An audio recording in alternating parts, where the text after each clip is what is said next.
আসসালামু আলাইকুম।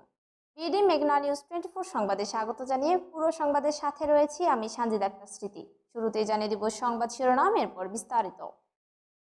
উত্তরায় চোরাই মোবাইল চক্রের 2 চীনা নাগরিক সহ 3 জন গ্রেফতার।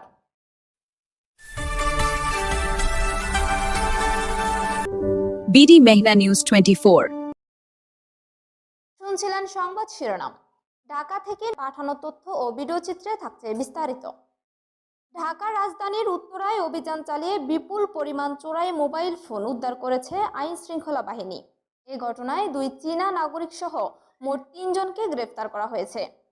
প্রাথমিক তদন্তে জানা গেছে, গ্রেফতারকৃতরা চোরাই মোবাইল সংগ্রহ, মজুত ও বিক্রির সঙ্গে জড়িত একটি সংঘবদ্ধ চক্রের সদস্য। উদ্ধার হওয়া মোবাইল ফোনগুলোর বাজার মূল্য উল্লেখযোগ্য বলে জানিয়েছে সংশ্লিষ্ট কর্তৃপক্ষ। এ বিষয়ে আইন শৃঙ্খলা বাহিনীর দাবি, প্রযুক্তি নির্ভর অপরাধ ও চোরাচালান রোধে এই ধরনের অভিযান অব্যাহত থাকবে। তবে এ ঘটনায় জড়িত অন্যদের শনাক্তে তদন্ত চলছে।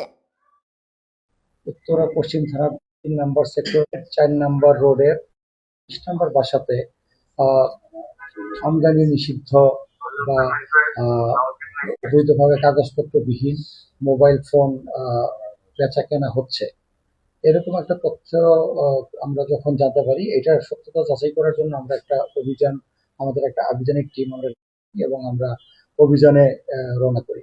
তো আমরা তার সার্চ করে 63টা মোবাইল পাই, যে মোবাইলগুলো স্যামসাং এবং আইফোন ব্র্যান্ডের। তো এই স্যামসাং এবং আইফোন ব্র্যান্ডের এই মোবাইলগুলো আমরা যখন তাদের কাগজপত্র, বৈধ কাগজপত্র চাই, তারা বৈধ কাগজপত্র দেখাতে ব্যর্থ হয়। তো কাগজপত্রবিহীন এই মোবাইলগুলো এবং আরো আমরা বেশ কিছু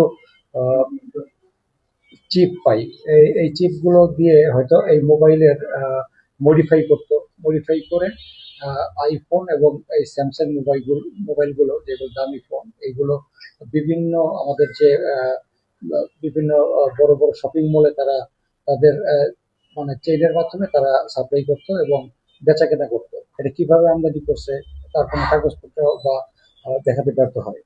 তো আমরা তাদেরকে জিজ্ঞাসা করি, তারা কোনো সঠিক উত্তরও দিতে পারেনি। পরবর্তী আমরা তাদেরকে আটক করি, 2 জন চাইনিজ নাগরিক এবং একজন বাংলাদেশি ছিলেন। তাদেরকে আমরা আটক করে থানায় নিয়ে আসি এবং মোবাইল ফোনগুলো আমরা জব্দ করি। 70টা যে চিপ সেট ছিল, যে এই মাদারবোর্ড ছিল 70টা বিভিন্ন ব্র্যান্ডের, হুয়াইও ব্র্যান্ডের আমরা দেখছি বেশিরভাগ। তো এই মাদারবোর্ডগুলো আমরা জব্দ করে তাদেরকে আমরা নিয়ে আসি। এই বিষয়ে পরবর্তী যে আইনগত প্রক্রিয়া আছে, এটা প্রক্রিয়াধীন আছে। আমরা উল্লেখিত বিষয়ে তদন্ত অব্যাহত আছে। আশা করি আমরা এটা গভীরভাবে তদন্ত করলে এটার পিছনে কি রহস্য, এটা আমরা উদ্ঘাটন করতে সক্ষম হব। এতক্ষণ আমাদের সাথে থাকার জন্য ধন্যবাদ। নতুন নতুন সকল ধরনের সংবাদ সবার আগে পেতে আমাদের BDMN 24 ফেসবুক পেজটি ফলো দিয়ে লাইক, কমেন্ট, শেয়ার করুন এবং বিডি মেঘনা নিউজ 24 ইউটিউব চ্যানেলটি সাবস্ক্রাইব করুন। ওয়েবসাইট ভিজিট করুন www.bdmeghnanews24.com। আবারও দেখা হবে কোনো এক নতুন সংবাদে। ততক্ষণ ভালো থাকুন, সুস্থ থাকুন। বিদায় নিচ্ছি, আল্লাহ হাফেজ।